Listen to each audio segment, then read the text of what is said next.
Hoje eu fui convidado para conversar com vocês sobre a fé, fé na vida. E eu me recordo, quando eu era criança, ouvia muito uma música, que talvez você conheça também. Alguns aqui já ultrapassaram o Cabo da Boa Esperança, né? Tem mais de 40? Não. A juventude aqui talvez não conheça tanto, mas vamos tentar recordar? Vamos lá comigo cantar? Mais ou menos assim. Ontem um menino que brincava me falou que hoje é semente do amanhã, que para não ter medo que esse tempo vai passar, não se desespere, não nem pare de sonhar. Nunca se entregue, nasça sempre com as manhãs. Deixa a luz do sol brilhar no céu do seu olhar. Fé na vida, fé no homem, fé no que virá. Nós podemos muito, nós podemos mais. Vamos lá fazer o que será. Vamos cantar de novo o refrão? Fé na vida, fé no homem. Nós podemos muito. Nós podemos mais. Vamos lá fazer o que será. A palavra fé tem uma abrangência muito grande de significados. Toda vez que nós falamos em fé, nós nos reportamos a duas realidades que eu acho interessante a gente distinguir. Nós fazemos uma experiência de fé que é natural. Por exemplo, a Basílica de Aparecida, eu me recordo que há pouco tempo eu gravei uma reportagem aqui dentro, e eu falava da importância que essas paredes têm para a fé do povo brasileiro. É muita gente que entrou aqui dentro deste lugar por causa da fé.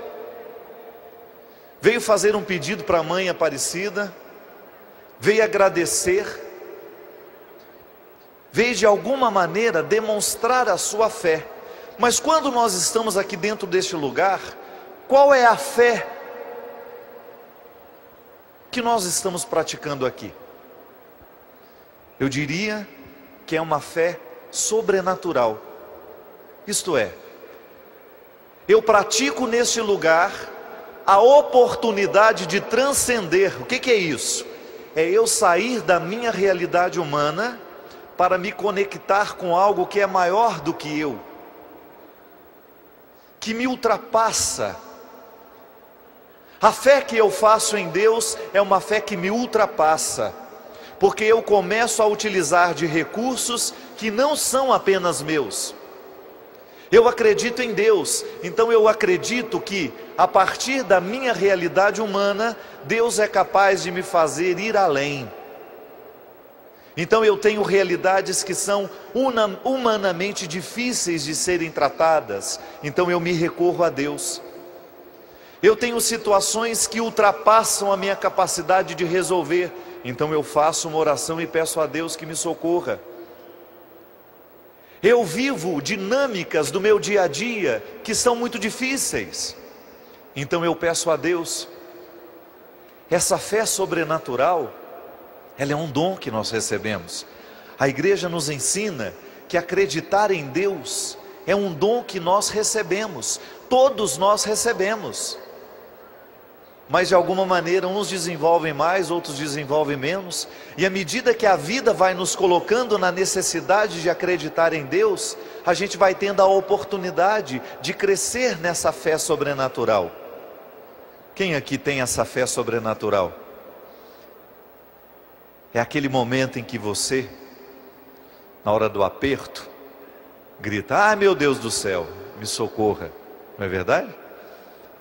É quando você, mesmo sem ter motivos para acreditar, você dá um passo adiante mesmo que você esteja no escuro e você não sabe onde você está andando, você acredita que existe alguém superior, que tem um pouco mais de forças que você, que tem um pouco mais de poder que você, que é capaz de lhe sustentar no seu processo, alguém que lhe faz ir adiante, mesmo quando você não tem forças nas pernas. Essa é a fé sobrenatural.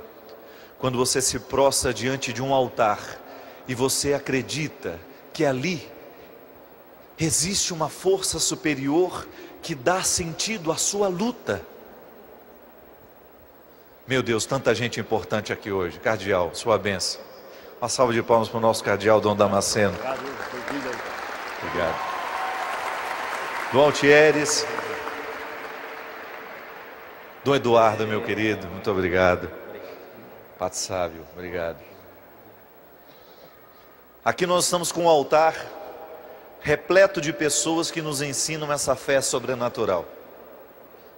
É patrimônio da igreja, é riqueza da igreja, é tesouro que a igreja resguarda com responsabilidade. A missão de fazer crescer no coração de cada pessoa a fé no sobrenatural. Toda vez que um ser humano se prostra diante de um altar, aqui por exemplo, quantas vezes nós acompanhamos pela televisão a celebração da Eucaristia? É momento de fé, é momento em que nós reconhecemos a presença do ressuscitado, mesmo que os nossos olhos não possam vê-lo, como eu posso ver você, é experiência de fé. Crer em Deus é uma experiência de fé, que cada um na religião que pratica ao seu modo, dentro da espiritualidade que recebeu, vai desenvolver ao longo da vida. Sabe, minha gente, eu cresci num lugar, nasci no interior de Minas Gerais, uma cidade chamada Formiga. Uma cidade pequena, onde a religiosidade é muito presente lá. Formiga é aquela cidade que cresceu em torno da matriz, não é? A gente sabe o tanto que isso significa dentro de um contexto de um povo, você ter uma matriz como ponto aonde a cidade gira, onde a cidade acontece. E eu me recordo que cada vez que eu via aquela igreja bonita que ainda está lá, a matriz São Vicente Ferrer, uma igreja tombada pelo patrimônio histórico, toda vez que nós passávamos perto daquela igreja, a minha mãe ensinava a gente a fazer isso, não é?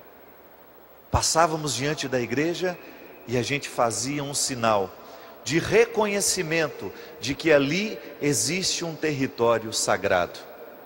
Uma experiência de fé muito simples, porque eu não sabia o significado de tudo isso, mas de alguma maneira já repeti o gesto dos meus pais, já repeti o gesto daqueles que já tinham uma experiência diferente da minha. Eu era um menino, uma criança que não conhecia muito bem as teologias que giravam em torno daquela fé, daquele cristianismo que os meus pais praticavam, mas eu já começava, menino, repetindo um gesto que eu ainda não entendia, mas que de alguma maneira já estava sendo colocado dentro do meu coração, para que ele crescesse e me fizesse ser o homem de fé que hoje sou, com todos os caminhos que eu percorri, com todas as oportunidades que eu tive do ponto de vista humano, de aprofundar a fé que eu recebi dos meus pais. Isso nos remonta, nos faz voltar às experiências do Antigo Testamento, quando você tem ali, em vários momentos da Sagrada Escritura, essa expressão, alguém fazendo memória à fé que recebeu de seus pais. Os meus pais acreditaram, os meus pais foram guiados pelo deserto, e ali, naquele momento da história, aquelas pessoas faziam memória a história de seus pais, para que eles pudessem dar sentido à história que eles estavam vivendo naquele dia. E é nesse momento que a gente faz a ponte entre o sobrenatural com aquilo que é natural. E a igreja precisa, a nossa religião precisa nos encaminhar o tempo todo para fazer essa ponte desta fé sobrenatural com essa fé natural que nós precisamos ter na vida, e que a música fala de maneira tão bonita no refrão. Fé na vida, fé no homem, fé no que virá. Nós podemos muito, nós podemos mais. Vamos lá fazer o que será. Vamos mais uma vez? Fé na vida, fé no homem. Nós podemos muito, nós podemos mais. Vamos lá fazer o que será. A primeira experiência de fé que você fez na vida foi uma experiência natural. A primeira experiência humana que o ser humano é capaz de fazer de fé é uma experiência natural. Quando você se agarra na sua mãe, quando você é uma criança frágil e você se agarra à sua mãe para que você não caia do colo dela. Ou quando você segura na mão do seu pai, sem duvidar de que o seu pai lhe dará segurança naquele trajeto. Você não sabe andar sozinho, você segura na mão de alguém. Nós fazemos uma experiência de fé natural o tempo todo, quando você é capaz de sentar numa mesa, tomar um café, sem ficar neurótico pensando que a sua funcionária ou sua mãe envenenou o café que você vai tomar. Não é assim? Você faz uma experiência de fé natural quando você entra dentro do seu carro e você se coloca a caminho de um lugar, acreditando que você vai chegar. No ônibus que trouxe vocês. Vocês vão dormir tranquilo, confiando que o motorista não vai dormir. Aí até faz uma oração ali para que Nossa Senhora proteja a sua viagem, mas você está fazendo uma experiência natural de fé. Nós confiamos uns nos outros. É experiência natural no ser humano. Mesmo porque se a gente não vivesse essa fé natural, a nossa vida se tornaria um inferno. Eu preciso confiar o tempo todo. A minha experiência de fé, ela é natural o tempo todo. Eu entro dentro desse santuário e estou confiante que ele foi bem construído, que ele não vai cair sobre a minha cabeça. Não é verdade?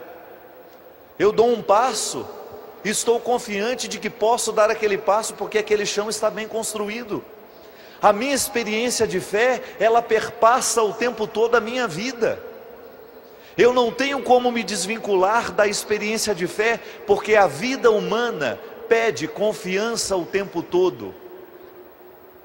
E é aqui, minha gente, que nós entramos no ponto-chave que eu gostaria de discutir com vocês. Uma juventude para ser saudável, uma juventude para fazer diferença, ela precisa ser uma juventude de fé. Ela precisa ser uma juventude que tenha condições de exercitar as duas dimensões da fé. A fé em Deus e a fé na vida, a fé no ser humano. Porque somente assim, a partir do momento em que nós estamos equilibrados nessas duas capacidades de acreditar, é que nós seremos capazes de fazer a transformação que o mundo espera de nós. Eu fico muito feliz quando vejo que Jesus está acontecendo no coração da juventude, porque quando Jesus acontece dentro do nosso coração, quando nós nos tornamos dele seguidores, nós somos capazes de viver as duas dimensões da fé, que são verdadeiramente capazes de fazer a transformação social, e que são capazes de fazer a transformação da mentalidade. São Paulo já insistia muito conosco nas suas cartas. A verdadeira conversão é aquela que acontece a partir da transformação da mentalidade de um povo. Nenhuma prática religiosa pode ser verdadeiramente transformadora se ela não passa pela transformação da mentalidade daqueles que a fazem.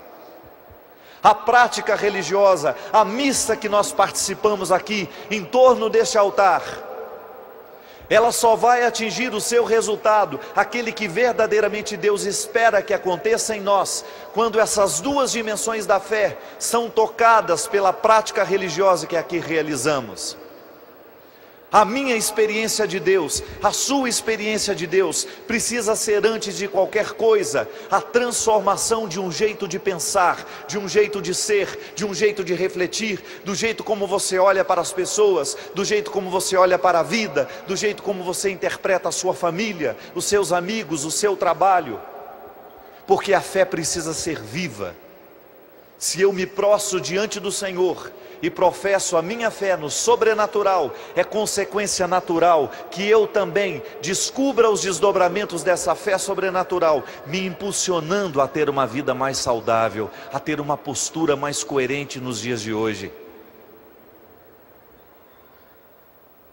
A religião, o verdadeiro significado da religião é nos religar a Deus, é fazer com que essa fé sobrenatural, esse dom recebido de Deus, se transforme numa tarefa humana, que me coloca consciente daquilo que eu preciso realizar, para que a minha crença em Deus se torne um testemunho aqui, neste momento. Todo ser humano que se prostra diante de Deus em adoração, tem responsabilidade ética, moral, de estar também prostrado diante das situações humanas que carecem da sua ajuda. E é por isso que São Tiago fala de maneira brilhante na sua carta, que nenhuma fé pode ter sentido se ela não estiver praticante, se ela não motivar uma prática, se ela não motivar um jeito de agir, um jeito de ser. Eu não acredito que hoje nós sejamos capazes mais de interpretar e de querer uma religião. Não posso admitir que na sociedade de hoje, crítica como ela é, porque você sabe muito bem, você vê o tempo todo o tanto que nós somos desafiados pelo mundo de hoje, pelas estruturas de hoje, a dar um testemunho da nossa fé. Você como jovem, que precisa o tempo todo viver o desafio de ser quem você é. Ser um jovem cristão nos dias de hoje requer muita coragem, não é uma proposta para gente preguiçosa. Se você quiser verdadeiramente seguir os passos de Jesus, prepare-se para lutar com você mesmo, para que a fé no sobrenatural tenha implicâncias diretas sobre você, em você. Eu tenho uma convicção, minha gente. Aprendi ao longo da minha vida, desde o primeiro momento em que a minha mãe me ensinou que acreditar em Deus repercute diretamente nas minhas atitudes. Se eu digo que amo a Deus, eu tenho obrigação, responsabilidade de amar os que estão do meu lado. Eu não tenho como dizer que amo a Deus se eu não sou capaz de amar as pessoas que estão comigo. Eu não tenho o direito de dizer que sou um seguidor de Jesus se eu não faço da minha vida uma prática concreta daquilo que com Ele eu aprendi. Eu não sou adepto de uma religião de fachada e não quero viver essa hipocrisia, porque tenho consciência que a hipocrisia, além de nos negar a salvação eterna, ainda nos faz mergulhar numa condenação terrena. Todo mundo que opta pela hipocrisia vive o inferno na terra. Deus espera de nós uma postura verdadeira. Deus espera de nós uma postura coerente. Eu acredito que toda verdade teológica tem repercussões antropológicas. Uma palavra que eu tenho sobre Deus é também uma palavra que eu tenho sobre o ser humano. A religião que eu digo praticar, ela tem repercussões no meu jeito de agir. E se você é um jovem cristão, você tem que viver o tempo todo esse desafio de que a sua fé em Deus se transforme, o motive a ser cada vez mais um jovem que tem fé na vida, que não se curva aos ditames dos tempos de hoje. É impressionante, minha gente, como o mundo, as estruturas sociais hoje, sobretudo as que estão diretamente ligadas ao entretenimento, à cultura, à produção cultural nesse país, que é feita para a juventude, é lamentável que eles nos considerem tão de segunda grandeza. Eu fico entristecido demais quando olho para os lugares do nosso divertimento, quando eu vejo o nosso jovem de hoje ser tratado como se ele fosse um idiota, porque a palavra é essa. As estruturas sociais nos dias de hoje estão cada vez mais compreendendo que o ser humano é um idiota, porque oferece tanto lixo, mas tanto lixo, que só mesmo entendendo assim. Se eu lhe ofereço lixo, achando que isso vai provocar em você uma alegria, desculpe-me, mas eu estou lhe tratando como se você fosse um idiota. É lamentável como as estruturas dos dias de hoje, as estruturas sociais onde nós estamos situados, elas nos nivelam por baixo.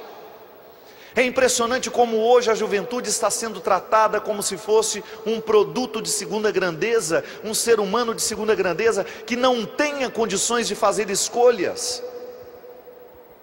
Aí você vê o consumo de álcool nas cidades do interior, isso é assustador, minha gente. É assustador você ver os ambientes em que os jovens são colocados para se divertirem. As estruturas que os nossos prefeitos, que os nossos vereadores, que os nossos organizadores, que os nossos gestores estão criando para que você se divirta. É lamentável o mundo empresarial que criou-se em torno da destruição da juventude nesse país. As micaretas que nunca terminam. Os bares que crescem a cada dia, e lá você vê jovens de 15, 16 anos, adolescentes que ainda não estão preparados, que ainda não deram conta nem do estudo, daquilo que se espera dele naquele momento, com sua garrafinha de cerveja na mão, com seu cigarrinho, com sua maconha escondida no bolso, com a cocaína. É a estrutura social desconsiderando a nossa inteligência, e infelizmente, porque ainda nos falta a experiência da fé, a experiência do encontro com Jesus, porque ainda não estamos fortemente preparados para enfrentar um mundo cruel como é o mundo de hoje, nós nos entregamos. Aí você vê o processo massivo, mas é muita gente se perdendo a cada dia, porque estão sendo viciadas. São pessoas que estão sendo viciadas, estão sendo aliciadas pelo poder do mal. Gente jovem como você, que está se nivelando por baixo, que não está tendo a oportunidade de descobrir-se como gente de fé. Porque qual é o grande objetivo da nossa fé na nossa vida? Qual é o grande objetivo da fé que nós professamos? É conduzir-nos para uma postura cada vez mais saudável, cada vez mais madura, para que nós tenhamos condições de viver com qualidade, a exemplo de Jesus, que nos impulsionou e nos pediu que a nossa vida tem que ser vida em abundância. Eu fico feliz demais de ver neste lugar hoje, tendo a oportunidade de falar para tantos jovens que nos acompanham hoje pelo Brasil afora, na oportunidade que temos de sediar a Jornada Mundial da Juventude, em fazermos essa mobilização de jovens pelo Brasil inteiro, porque nós queremos que esse evento que vai acontecer aqui em 2013, possa verdadeiramente trazer um questionamento muito mais amplo do que nós estamos querendo aqui hoje. Nós queremos problematizar como igreja, qual é o tratamento que o jovem está recebendo hoje na sociedade. Como é que esse jovem está sendo encarado? E nós como igreja precisamos profeticamente nos posicionar. Nós não aceitamos que você receba uma cultura que venha te idiotizar. Porque nós somos pregadores de um evangelho que não admite a idiotização.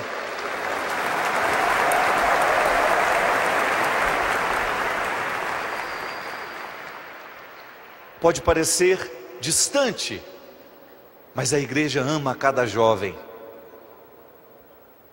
E a nossa missão passa em demonstrar concretamente o amor que nós temos por você. Eu tenho dito que todo padre, que toda autoridade religiosa que hoje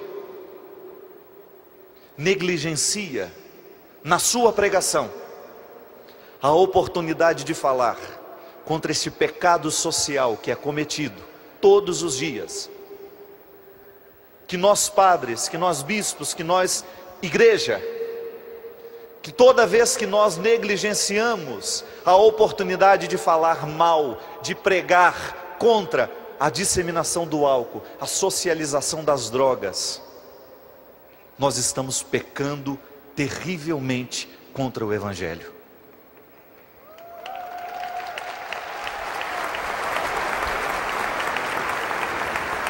Como é que eu vou pedir, como é que eu vou convidar que o jovem tenha fé na vida, se ele está fragilizado na sua estrutura? Como é que nós vamos pregar um resultado se a gente não ensinou o caminho? Mas ensinar o caminho significa também tentar interferir no processo que gera esse jovem tão fracassado nos dias de hoje. Porque, minha gente, nada pode ser mais cruel do que você retirar de um ser humano a capacidade de escolher. Talvez seja o pior crime moral que nós podemos cometer contra uma pessoa, é retirar dela a capacidade dela escolher o seu futuro da melhor forma. E a droga não faz outra coisa senão minar a nossa capacidade de escolher. E quando eu digo que a estrutura nos idiotiza, eu estou falando justamente disso.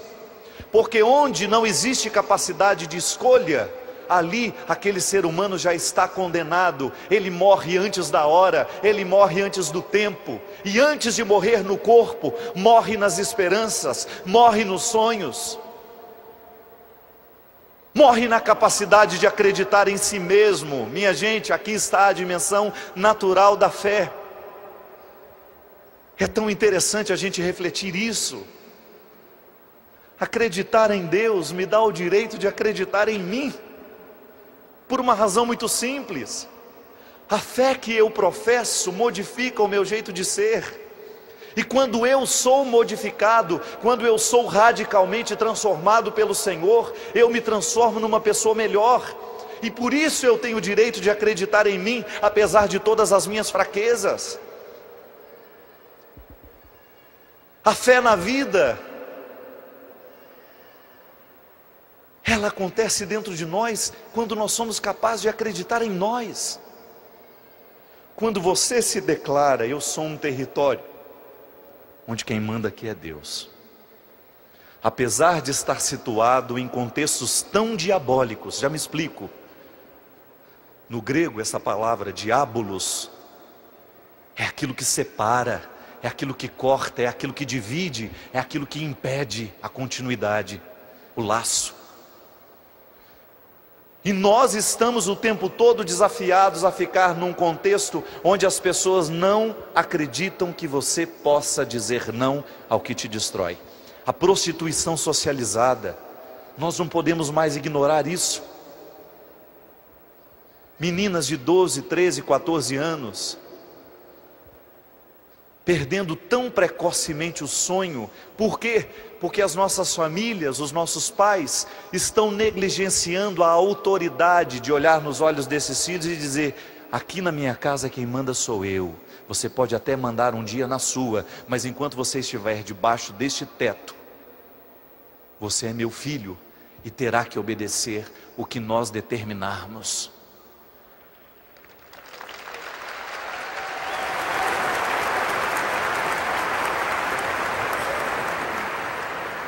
Pai e mãe que não estabelece os limites para os filhos, peca contra a formação desse filho. Porque ao contrário do que a gente pensa, regras e leis são colocadas para proteger o ser humano, não é para tolir não.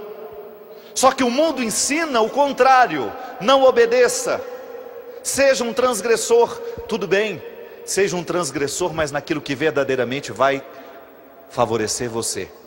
Seja transgressor no momento que você tiver que lidar com a sua fraqueza. Supere-se, desafie-se, não aceite ser nivelado por baixo. Seja um transgressor assim, transgredindo as regras que estão para lhe destruir.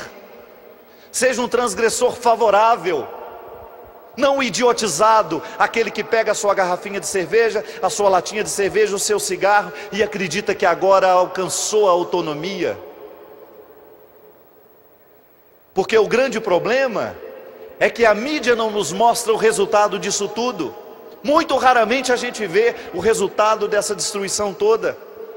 Há pouco tempo falei no meu programa e parabenizei a Rede Globo pelo brilhante documentário que foi exibido naquele Profissão Repórter, mostrando o consumo do álcool dentro das nossas universidades, lugares que deveriam ser privilegiados para a construção do saber, onde pessoas possam verdadeiramente fazerem a experiência do conhecimento e a partir dele crescer, estão lá destruídas, porque a universidade se transformou no lugar das festas, das comemorações. Se comemora todos os dias tem uma festa, todos os dias tem isso, tem aquilo, e a última coisa que se faz em muitas universidades é estudar, preparar o futuro.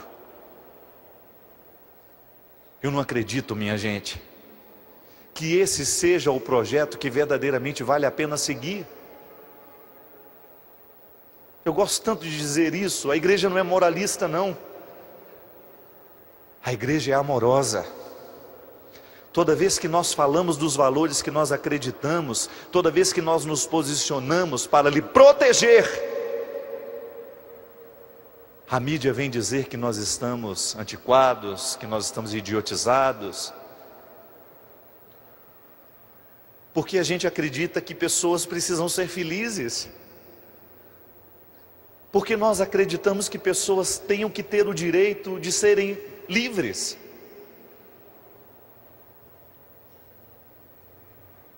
A camisinha pode até te proteger da doença, mas ela não te protege da sensação de ser prostituta, de ser usada. A camisinha pode te proteger de muita coisa.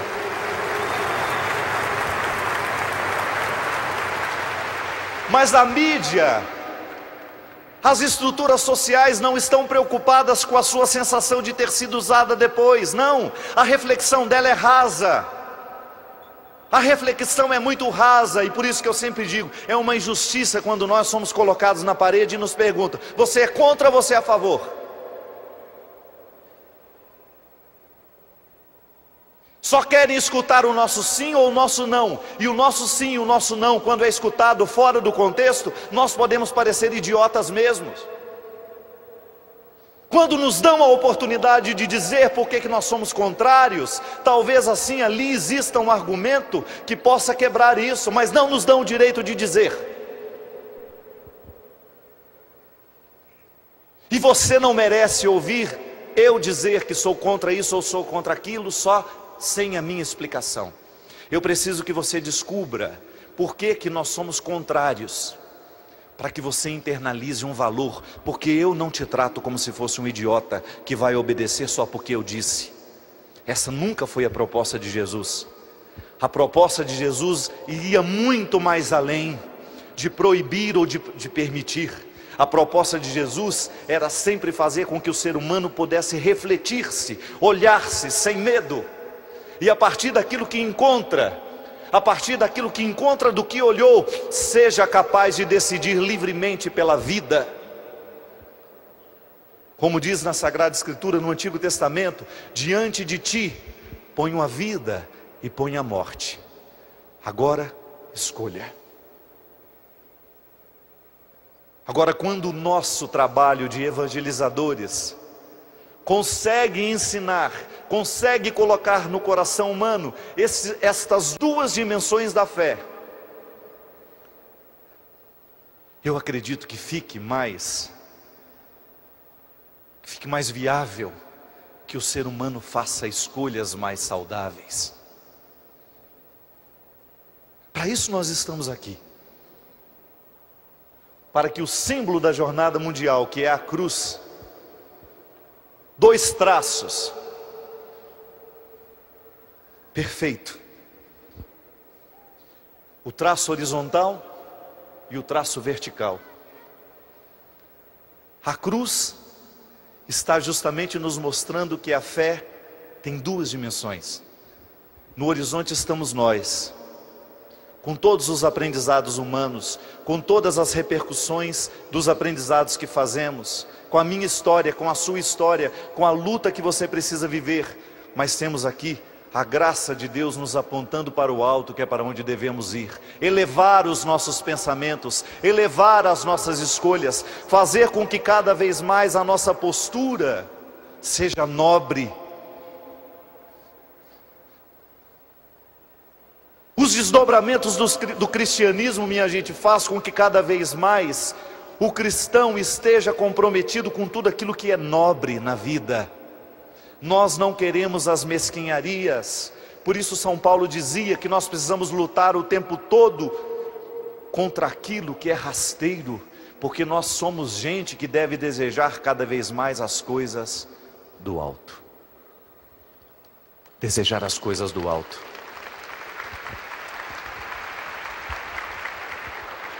Nunca, mas nunca permitir que o rasteiro diabólico, o mais fácil, possa nos prender os pés. Porque esse é o grande desafio. Se você quiser verdadeiramente seguir os passos de Jesus, prepare-se. Prepare-se para lutar. Porque nós não queremos nivelar ninguém por baixo. A igreja, quando olha nos olhos do jovem, ela não vai propor pouca coisa, porque você não nasceu para propostas mesquinhas. Não. E ao fazer as propostas nobres que nós lhe fazemos, que também são para nós, ninguém aqui está fora dessas propostas. Outra coisa não queremos, senão provocar em você essa coragem, essa fé humana. Porque se você acreditar em você, se você começar a proporcionar-lhe instrumentais de crescimento, se você não se nivelar por baixo, Deus vai ter chance de acontecer na sua vida. Deus vai ter chance de crescer em você. Porque nós somos este território onde Deus se mostra. Assim como a sarça ardeu diante dos olhos de Moisés, a juventude pode ser nos dias de hoje uma sarça ardente para a sociedade, e que as pessoas fiquem incomodadas com isso, ao verem que você é um jovem absolutamente normal, que tem uma vida normal, que tem uma cara normal, que nós vamos lutar contra isso também. Não permita que os estereótipos caiam sobre o seu rosto. Não use a máscara da hipocrisia. Seja um jovem como você é. Mas aí dentro é o lugar da transformação. São os santos de calça jeans que nós precisamos nos dias de hoje. São os santos de calça jeans que nós precisamos nos dias de hoje. Você.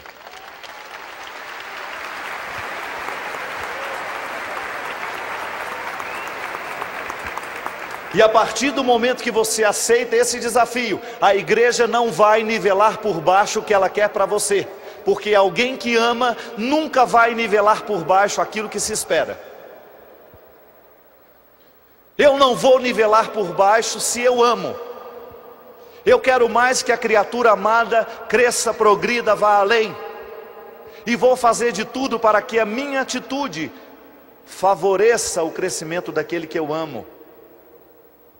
Por isso o discurso da igreja é um discurso amoroso. Ultrapasse essa casca que pode nos parecer tão antiquados, tão moralistas, tão bobos como tantas vezes querem nos colocar, e descubra que na proposta de Jesus há um amor, há um cuidado, que se o jovem reconhece, que se o jovem abre os olhos, ele vai querer. Nós não podemos mais admitir que gente como você esteja hoje caída, jogada na sarjeta, jogada às margens, porque um dia faltou alguém que lhes dissesse isso. E é por isso que o jovem evangeliza o outro jovem, com seu testemunho, Quando a pessoa vai olhar para você, nossa, é interessante, ela só cresce, está cada vez mais disposta com a vida, cada vez mais motivada, cada vez querendo ir além. E eu chutando as flores, cada vez ir além. E aí a importância de você ter amigos que queiram que você cresça. Esse é o significado das comunidades, você sabe, né? Os primeiros cristãos se reuniam por causa disso, porque tinham objetivos em comum. Quem quer crescer precisa ter comunidade. Amigos são comunidades, mesmo que você não more juntos. É aquele parentesco espiritual que você identifica no momento que você olha nos olhos do outro. Quando você reconhece que o outro está sonhando sonhos parecidos com o seu, que ele também está fazendo uma luta para ser uma pessoa casta, que ele também está fazendo uma luta para não cair na promiscuidade, que ele também está fazendo uma luta para não cair no vício. Para isso nós precisamos nos agrupar e vestir a mesma camiseta. E vocês que estão com a mesma camiseta sabem muito bem que só ela não basta. Essa camiseta tem que deixar registros na alma de vocês. Quando vocês são solidários uns com os outros, quando você reconhece que a luta do seu irmão é parecida com a sua, e que você faz de tudo para que ele permaneça de pé. Minha gente, essa é uma riqueza que talvez não há nada mais precioso do que isso. Você saber que tem alguém que está lutando pela sua felicidade. Saber que alguém está desenvolvendo essa fé humana com você, que está fazendo de tudo para que você não caia, para que você não esmoreça. A gente sofre tanto quando a gente vê alguém que a gente ama na miséria, não é verdade? Parece que dói mais do que... Eu já cheguei a uma conclusão. Eu não tenho problema. Eu sou uma pessoa... Verdade, eu não tenho muito problema. Eu sofro com o problema de quem eu amo. Quantas noites às vezes eu passo sem dormir porque estou preocupado com quem eu amo. Eu não me importo com isso não. Significa que a vida deve estar viva aqui dentro de mim. Eu não sou indiferente, não quero ser. Eu não quero ser indiferente ao amor. E quando eu identifico que o outro está na mesma luta, meu Deus, esse é meu martírio. Eu acredito que a igreja me pede esse martírio hoje, que eu não me canse de olhar nos olhos das pessoas e ser para elas o Jesus que ela precisa. Eu ter a oportunidade de fazer da minha palavra um instrumental de transformação, de mudança. Eu nunca vi você na minha vida. Primeira vez que estou vendo. Mas você pode saber que minha vida está diretamente ligada à sua por causa da minha missão. Isso é fantástico. O meu jeito de ser padre, aquilo que eu escolhi fazer, ainda que eu nunca na minha vida tenha a oportunidade de estar diante de você de novo, é para que você seja uma mulher feliz, para que você tenha a oportunidade de não ser nivelada por baixo, por ninguém. É colocar no seu coração esse desejo de ser mais. Era isso que Jesus fazia. Jesus encontrava os miseráveis do seu tempo, minha gente, e fazia isso com eles. Provocava neles o desejo de ser melhor. Por isso que Madalena nunca mais deixou de andar atrás dele. Porque ele o salvou através de um olhar. Um único olhar. Que desafiou todos os gritos da multidão, naquele momento em que ela estava para ser condenada. Eu acho que se Madalena pudesse cantar alguma coisa para Jesus, ela teria cantado. Quando a solidão doeu em mim, quando o meu passado não passou por mim, quando eu não soube compreender a vida, Tu vieste compreender por mim, quando os meus olhos não podiam ver. Me ajudou a andar Quando eu não tinha mais amor no peito, teu amor me ajudou a amar. Quando os meus sonhos vi desmoronar, me trouxeste outros para recomeçar. Quando me esqueci que era alguém na vida, teu amor me ajudou a amar. Não, teu amor veio me relembrar. Tô velhinho. Que Deus me ama, que eu não estou só, que Deus cuida de mim quando fala pela tua voz e me diz coragem. Que Deus me ama, que eu não estou só, que Deus cuida de mim quando fala pela tua voz e me diz coragem. Foi o que Jesus fez com aquela mulher. Ela já não tinha mais motivos para acreditar nela. Ele emprestou, ele deu. Os sonhos já estavam todos destruídos. Ele emprestou sonhos para que ela pudesse construir outros. É sua missão. É sua missão de jovem nos dias de hoje, provocar isso nos jovens que ainda não conhecem Jesus. Sabe o que eu queria agora? Que vocês que estão juntos, que vieram para esta romaria, que vocês se agrupassem agora. Aqui é muito, né? Então, faz uns grupinhos de 4, 5, redondinhos, quadrados, de acordo com a possibilidade do ambiente. Reúna-se agora em pequenas comunidades nesse santuário. Vai lá, vamos fazer um exercíciozinho. Pequeno, simbólico, significativo. Isso. Vocês aí também? Isso. Você veio em romaria, não veio? Você não veio sozinho. Isso. Segure a mão dessa pessoa. Olhe nos olhos. Ah, isso é chato, né? Eu acho também. Mas de vez em quando a gente precisa fazer isso. Às vezes quando a gente tem coragem de cruzar o olhar, muita coisa acontece dentro de nós.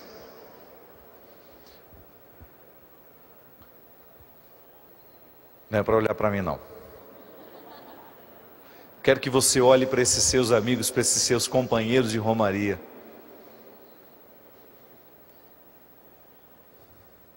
Quanta luta existe nessa mão que você segura, nesse ser humano que você enxerga. É um ser humano como você. Pode ter uma história diferente, mas é ser humano.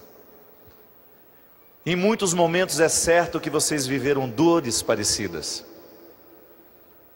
É certo que em muitos momentos vocês foram iguais. Porque a vida realiza essa proeza com a gente. De nos tornar iguais ainda que a gente não saiba. Mas o simples fato de você saber que essa criatura está querendo ser melhor, isso lhe faz querer ser também. Quantos sonhos essa pessoa já deixou morrer dentro dela? A gente não consegue nem saber quantos são. Quantas coisas ela ainda espera da vida?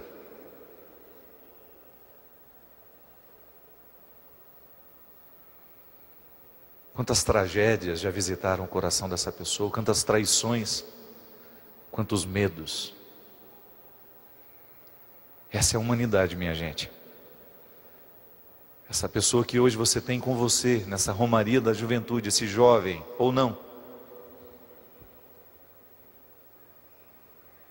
é um dos preferidos de Jesus.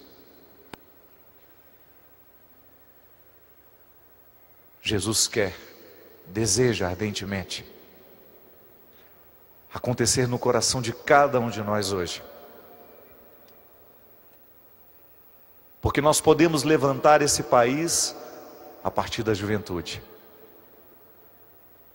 Nós podemos levantar essa nação, apressar o reino de Deus entre nós, se a coragem visitar o coração deste que agora você abraça, toca, segura nas mãos.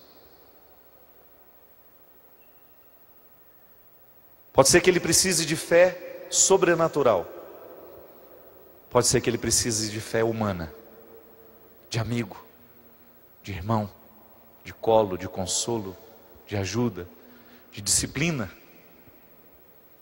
Pode ser que esse ser humano que hoje você tem aí diante de você esteja fragilizado na sua fé humana, precisa acreditar em si mesmo,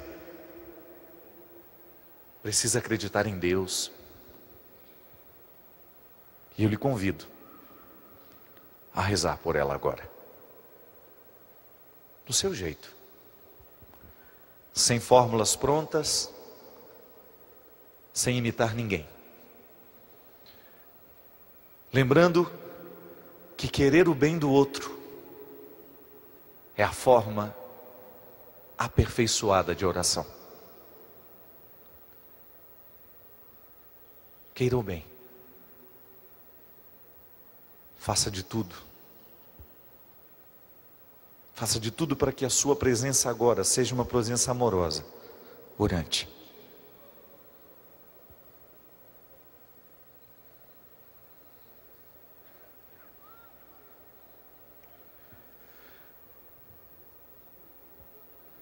Quando a solidão doeu em mim, quando o meu passado não passou por mim, quando eu não soube compreender a vida, tu vieste compreender por mim. Quando os meus olhos não podiam ver, tua mão segura me ajudou a andar. Quando eu não tinha mais amor no peito, teu amor me ajudou a amar. Quando os meus sonhos vi desmoronar, me trouxeste outros para recomeçar. Quando me esqueci que era alguém na vida, teu amor veio me relembrar. Bem bonito agora. Que Deus me ama, que eu não estou só, que Deus cuida de mim quando fala pela tua voz e me diz coragem. Que Deus me ama, que eu não estou só, que Deus cuida de mim quando fala pela tua voz e me diz coragem. Essa é a palavra agora. Todo aquele que faz a experiência da fé, sobrenatural e natural, é gente de coragem. Faz assim, ó, só para acordar o outro. Faz assim. Levinho, claro. Acorda, preguiçoso. Desperta, tu que dormes. Dá um abraço nela agora. Desperta, tu que dormes. A igreja do Brasil começa a ser nova cada vez que um jovem se decide a desafiar-se e a viver essa coragem da fé. Nós não podemos mais admitir a falta de coragem. O mundo pode ser novo a partir de nós. A vida pode ser nova a partir de nós. Fé em Deus, fé na vida, fé no ser humano. Fé na vida, fé no homem, fé no que virá. Nós podemos muito, nós podemos mais. Vamos lá fazer o que será. Solta a sua voz, quero ouvir, bem bonito.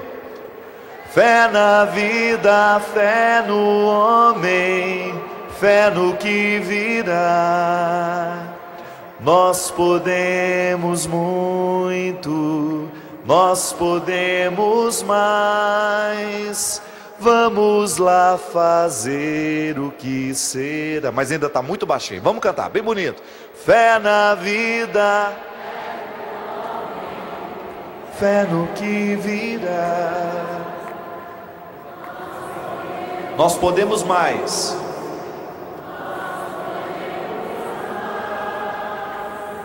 Vamos lá fazer. Agora, eu acho que esse som que nós conseguimos ouvir de tantas vozes que estão aqui é fé que ainda está na metade. Vamos fazer agora um refrão de fé que está inteira? Vamos lá? Fé de juventude. Na micareta o som é mais alto. Nós não podemos perder para eles não. Tô certo? Na micareta o som é muito mais alto do que a gente ouviu aqui. Vamos fazer de acordo? Então vamos lá. Fé na vida, nós podemos muito, nós podemos mais. Vamos lá fazer o que será. Começou a melhorar, mas vai ficar melhor ainda agora. Fé na vida, comigo. Fé na vida, fé no homem, fé no que virá. Nós podemos muito, nós podemos mais. Vamos lá fazer o que será. Bem bonito. Vamos lá fazer. Levanta os braços comigo. Vamos lá fazer. Para que Deus faça, Ele precisa de nós. Não, continua com o braço levantado. A ação de Deus na história pede, solicita a ação humana. É isso aqui, é a cruz. É Deus chegando do céu, encontrando no horizonte da vida jovens dispostos, como todos nós aqui. Uma salva de palmas para esse Brasil, para essa juventude que aceita o desafio.